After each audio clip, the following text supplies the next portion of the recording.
Good morning plus two class. Nitric acid को continue करते हैं।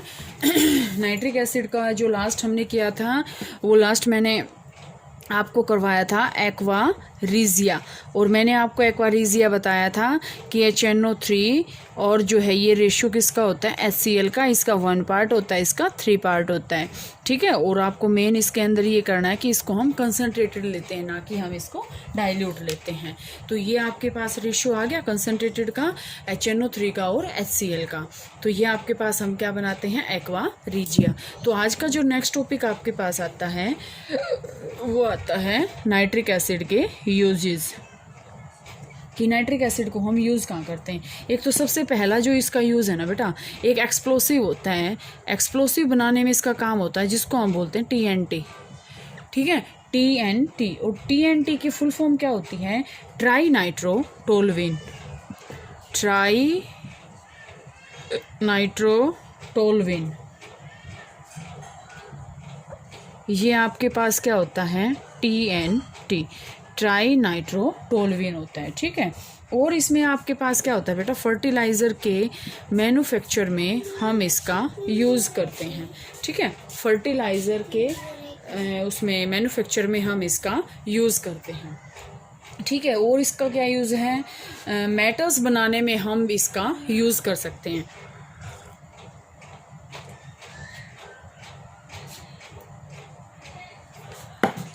और बेटा इसका क्या यूज़ होता है, सिल्क डाइज, ठीक है। सिल्क में, डाइज में, या फिर मैन्युफैक्चर मतलब सिल्क के बनाने में, डाइज बनाने में, या फिर परफ्यूम बनाने में हम नाइट्रिक एसिड का जो है यूज़ करते हैं, लेकिन माइनर यूज़ होता है इनका, ठीक है। और हम इसमें बेटा और क्या करेंगे, ऑक्सीडाइज़र तो होता ही है ये, ठीक है। HNO3 ऑक्सीडाइज़र तो होता ही है।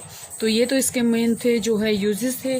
इसके बाद बेटा स्ट्रक्चर देखते हैं हम नाइट्रिक एसिड का जो है स्ट्रक्चर, अगर एक बार हम डिस्कस करें या फिर इसके रेजोनेंस स्ट्रक्चर बनाएं हम इसके।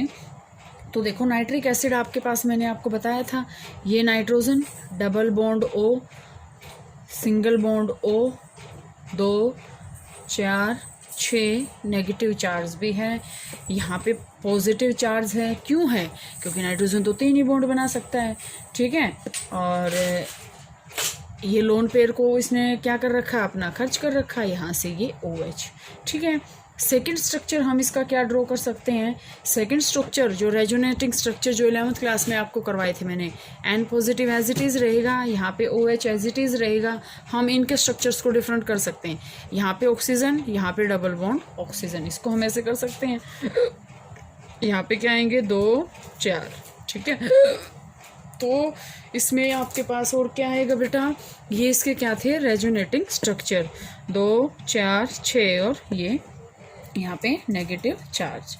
तो ये इसका आपके पास क्या आता है बेटे, HNO3 का जो है रेजोनेटिंग स्ट्रक्चर है। इसमें आपके पास क्या आएगा, इसमें हम इसका जो है स्ट्रक्चर को ड्रॉ कर सकते हैं। कई बार आपसे जो है इसका स्ट्रक्चर पूछ लिया जाता है। एक बेटा इसका रिंग टेस्ट, उसके अंदर मतलब क्या खास है उसका, इसमें आपके पास और क्या आएगा बेटा, रिंग टेस्ट। रिंग टेस्ट देखो, अगर लैब में पॉसिबल होगा तो ज़रूर करवाएंगे बेटा, बहुत अच्छा टेस्ट होता है ये, इतना मतलब एक कहते हैं ना अमेजिंग। उसमें ऐसा व्यू आता है कि बिल्कुल ना ऐसे रिंग्स बन जाती है, ऊपर अलग पोर्शन, नीचे अलग पोर्शन, बीच में एक रिंग बन जाती है। और आपके पास नाइट्रिक एसिड का जो टेस्ट होता है, सॉरी नाइट्रेट आयन का, नाइट्रेट आयन क्या होता है NO3 नेगेटिव। इसके लिए आपके पास क्या होता है, रिंग टेस्ट होता है, ठीक है।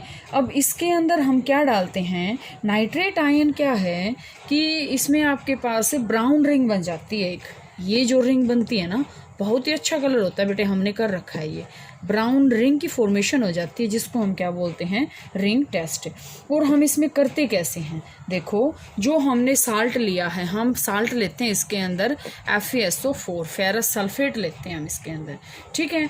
और ये जो है इसको हम फेरस सल्फेट को टेस्ट ट्यूब के अंदर डालेंगे। टेस्ट ट्यूब को फिर हम क्या करेंगे, उल्टा करेंगे, मतलब थोड़ा सा ऐसे टेढ़ा करेंगे उसको, ठीक है। उसके अंदर फिर हम क्या डालेंगे, H2SO4 डाल देंगे इनर साइड। जैसे आपके पास क्या होती है, जैसे अगर हम ये माने ये टेस्ट ट्यूब है, इसको थोड़ा सा ऐसे करके और इसके किनारे से हम क्या डालेंगे, H2SO4 डालेंगे। ये जहाँ जहाँ जाएगा वो एक रिंग फॉर्मेशन जो है होती चली जाएगी, ठीक है। अपर लेयर जो बनेगी वो बनेगी नाइट्रेट की और फेरस सल्फेट की। जो नीचे वाली लेयर बनेगी वो बनेगी कंसनट्रेटेड सल्फ्यूरिक एसिड की। और आपके पास जो है एक FeSO4, जैसे नाइट्रेट आयन और FeSO4, और इसमें आपके पास क्या है, कंसनट्रेटेड H2SO4, यहाँ से NO3 नेगेटिव। इसके जैसे अगर हम ये मान के चलें कि ये जो है आपके पास टेस्ट ट्यूब है, ये ऐसे, ठीक है, ये टेस्ट ट्यूब है अगर आपके पास यहाँ से, तो यहाँ से अगर हम ये इसको माने तो यहाँ पे आपके पास क्या है, ये है, और लोअर पोर्शन में क्या है, FeSO4 है।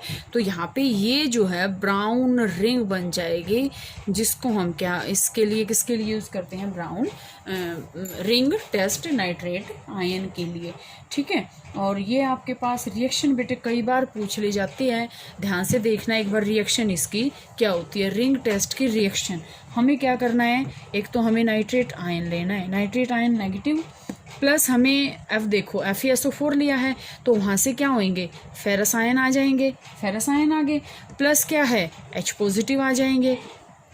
यहाँ से आपके पास क्या बनेगा, NO गैस बन जाएगी, प्लस क्या है, इसका ऑक्सीडेशन हो जाएगा, Fe3 पॉजिटिव हो जाएगा, प्लस क्या हो जाएगा, वाटर आपके पास अलग निकल जाएगा। अब आपके पास क्या होएगा, ये Fe जो है ये कंपाउंड बना लेगा, Fe एक्वा हेक्सा एक्वा, यहाँ से FeH2O6, और ये आपके पास कोऑर्डिनेशन कंपाउंड में आएगा 2 पॉजिटिव। यहाँ से हम इस NO को इसके अंदर मिक्स करेंगे, तो यहाँ से आपके पास ये मिक्सअप होएगा, ये फाइनल रिएक्शन आएगी। ये रिएक्शन जैसे आपके पास जो ब्राउन कॉम्प्लेक्स बनेगा, जो एक रिंग बनेगी, उसका फॉर्मूला क्या होता है आपके पास,